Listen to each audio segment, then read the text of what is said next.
आज दो बार राहुल गांधी ने पेपर लीक का हल्ला मचाया। अखिलेश यादव ने भी पेपर लीक का दावा किया। राहुल और अखिलेश के समर्थक भी बार बार पेपर लीक की बातें कर रहे हैं। किसी को इससे मतलब नहीं। आखिर पेपर लीक का सच है क्या? जो लोग पेपर लीक की अफवाह उड़ा रहे हैं उन पर यूपी पुलिस की नजर है। जिन लोगों ने पेपर लीक कराने की कोशिश की वो जेल के अंदर हैं।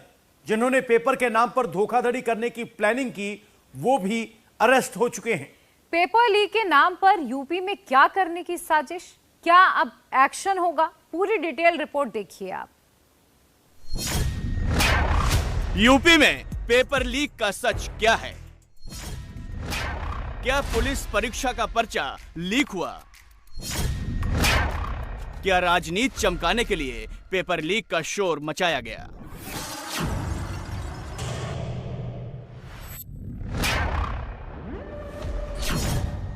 यूपी में 2 दिन 17 और 18 फरवरी को छात्रों का रेला दिखाई दिया। करीब 50 लाख स्टूडेंट पुलिस की सरकारी नौकरी के लिए परीक्षा देने पहुंचे। यूपी के अलावा बिहार, पश्चिम बंगाल, उत्तराखंड, झारखंड, महाराष्ट्र, राजस्थान, मध्य प्रदेश, हरियाणा, पंजाब और दिल्ली से लाखों स्टूडेंट और हजारों पेरेंट्स यूपी आए, क्योंकि यूपी में योगी रोजगार दे रहे हैं, सरकारी नौकरी में भर्ती कर रहे हैं। योगी सरकार ने पुलिस में 60,244 पदों पर भर्ती निकाली थी। करीब 8 से 10 प्रदेशों के 48 लाख से ज्यादा स्टूडेंट ने अप्लाई किया था। 17-18 फरवरी को 4 पालियों में परीक्षा आयोजित की गई। एडमिट कार्ड और 2 पेन भी ले जा सकते हैं अंदर। लेकिन इन सब के बीच यूपी में 48 घंटे में एक बहुत बड़ी साजिश को अंजाम देने की कोशिश की गई। परीक्षार्थी 9:30 तक गेट से एंट्री होगी। सोशल मीडिया से शोर मचाया गया। यूपी का पेपर लीक हो गया। हैशटैग ट्रेंड कराए गए। भ्रम फैलाने की कोशिश की गई। सोचिए, अगर ये 50 लाख छात्रों की भीड़ अफवाहों पर यकीन कर लेती, अगर भीड़ बेकाबू हो जाती, अगर पेपर लीक के नाम पर विरोध शुरू हो जाता, तो यूपी में क्या हो सकता है? इसका एहसास योगी को था, यूपी पुलिस को था। इसलिए यूपी पुलिस के सबसे टॉप अफसर डीजीपी प्रशांत कुमार ग्राउंड पर थे। 2385 सेंटर में 60,244 पुलिसकर्मी तैनात थे। हाईटेक डिवाइस से मॉनिटरिंग हो रही थी।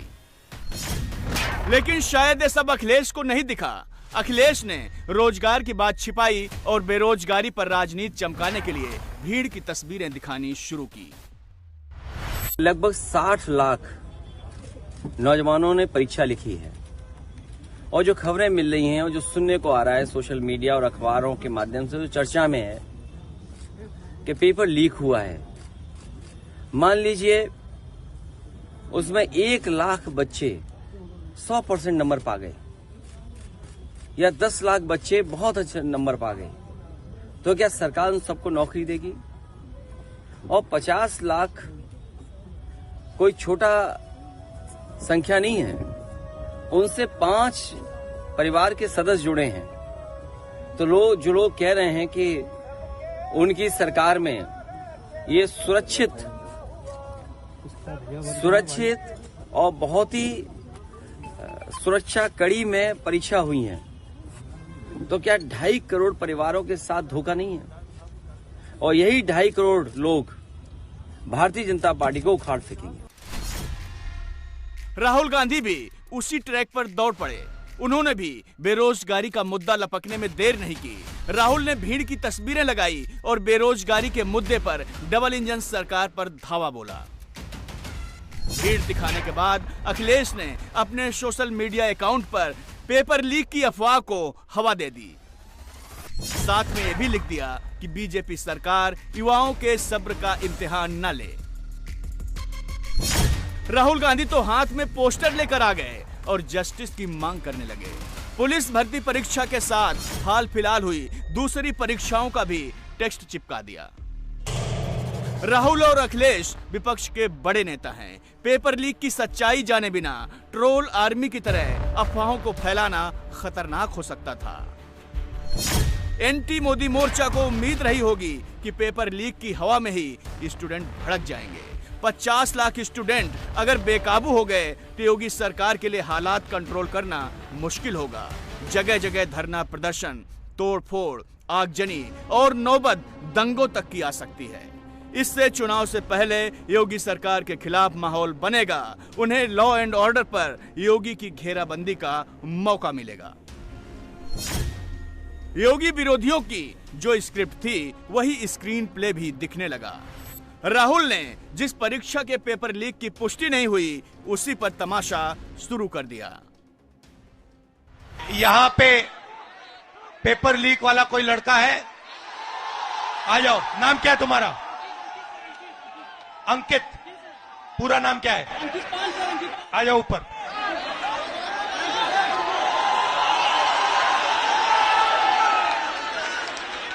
नमस्कार। Thank you sir. कैसे हो? सर अच्छे हैं सर, अच्छे हैं। आप कितने समय से कौन से पेपर की तैयारी की आपने? सर मैं यूपीपी की तैयारी कर रहा हूँ, 3 साल से इलाहाबाद में हूँ। अच्छा। 3 साल से तैयारी कर रहा हूँ सर। और आपका पेपर लीक हुआ? जी सर, कल मेरा सेकंड शिफ्ट में पेपर था सर। पूरे कॉलेज के हर बच्चों के मोबाइल में पेपर पहले से अलाउ है सर। योगी विरोधी नेताओं ने कैसे सोच लिया कि पुलिस परीक्षा का पर्चा लीक होगा? दरअसल पुरानी हिस्ट्री से उन्होंने इसका अनुमान लगा लिया था कि पेपर आउट होगा, आंसर सीट बाहर निकलेगी, सॉल्वर गैंग सवालों के जवाब छापेगा, पास कराने वाले अपना धंधा करेंगे। लेकिन हुआ कुछ और सारे अनुमान ध्वस्त हो गए। शहर शहर योगी की पुलिस और एसटीएफ अलर्ट पर थी। सेंटर्स पर कड़ी निगरानी थी। सॉल्वर और पर्चा लीक कराने वाले सब धरे गए। ये तस्वीरें जौनपुर की हैं, जहां पर्चा लीक कराकर पास कराने वाले 5 शातिर दबोच लिए गए। गाजीपुर में पेपर लीक की अफवाह फैलाने वाले 8 ठगों को दबोच लिया गया। बुलंदशहर में फर्जी आंसर शीट को सच्ची बताकर भोले भाले स्टूडेंट को ठगने वाले 2 आरोपियों को जब पुलिस ने दबोचा तो उनके पास से 68,000 कैश भी मिला। बलिया, कैराना, कासगंज और चित्रकूट में मुन्ना भाइयों को सेंटर में ही दबोच लिया गया। अखिलेश और राहुल के अनुमान गलत साबित हो गए और योगी फिर चैंपियन बनकर सामने आ गए। नया उत्तर प्रदेश उत्तम प्रदेश से अब उद्यम प्रदेश बनकर भारत के ग्रोथ इंजन के रूप में विकसित भारत के संकल्प में एक विकसित उत्तर प्रदेश बनने की ओर अग्रसर है। पहली ग्राउंड ब्रेकिंग सेरेमनी 61,000 करोड़ के निवेश प्रस्तावों का क्रियान्वयन कराने वाला उत्तर प्रदेश आज जीबीसी 4 में 10 लाख करोड़ रुपए से अधिक के निवेश प्रस्तावों का ग्राउंड ब्रेकिंग कर रहा है। यह ट्रांसफॉर्मेशन, यह बदलाव, यह स्पीड आपके विकसित भारत के इस विकसित उत्तर प्रदेश की नई पहचान है।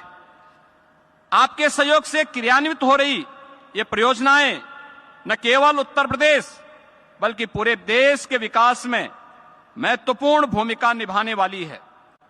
आज के इस जीबीसी 4 में न केवल औद्योगिकीकरण को गति मिलेगी बल्कि प्रदेश के 34 लाख से अधिक युवाओं के लिए नौकरी और रोजगार की अवसर भी प्रदान करने का एक अद्भुत क्षण होगा।